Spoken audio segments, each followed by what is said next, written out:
Good day. Could you please introduce yourself? Hello, good day. My name is Nayeli and Vicina. I'm 33 years old. I live in Cavite City, Philippines. I am married and I have 2 kids. I'm graduate in 2 years course in practical nursing. I have 2 brothers. They are 39 years old and 28 years old. I have 4 sisters. They are 36 years old, 30 years old, 23 years old, and 20 years old. Okay, tell me about your working experience as a domestic helper.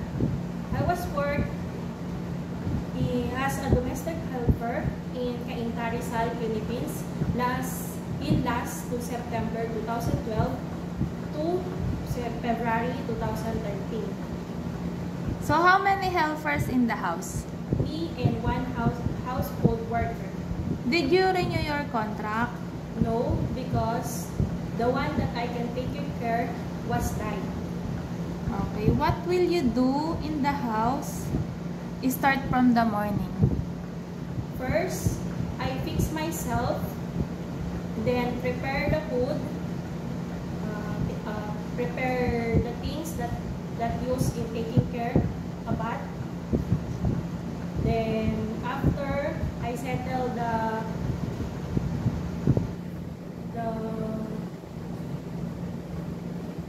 food that I serve, I clean the whole house, and first I change the bed sheets and wash the clothes and wash the dishes. Why do you want to work in Hong Kong? To earn money and to support my family here in the Philippines, and also to secure their financial needs. How can you manage your homesick? Homesick is natural, but I will sure that I will control my homesick through keep praying and think positive. Tell me about your experience in taking care of newly born baby.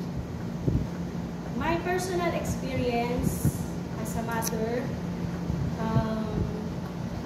I am the one look at the baby to feed, changing diaper, changing clothes, and to secure the comfortable of the baby and sterilize the bottle. What will you do if the baby has a fever? First, I will check the temperature using thermometer, and I will call my employer to inform what happened to the baby. Do you have experience of taking care of elderly? Yes. Yes. I treat the elderly with respect every time I talk to them. Okay, can you promise not to break your 2 years contract, and how could you manage it?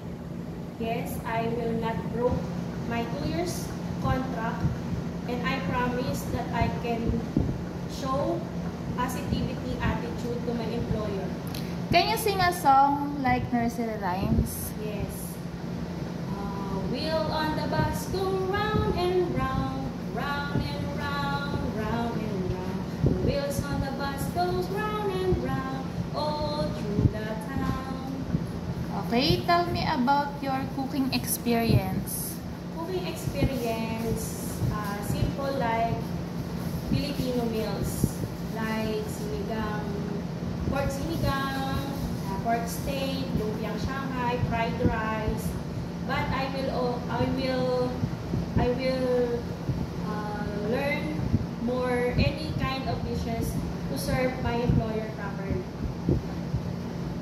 So tell me, what do you time to sleep at night, and what do you do before sleeping? I sleep at night after I finish my home duties, and I will make that the door is locked and the light is off. Give me any messages for your future employer. Hi ma'am, sir. I am Nayeli and Vicina. Please choose me as your domestic helper I promise that I want to be a hardworking, honest, trustworthy person. Thank you and God bless. Okay, thank you.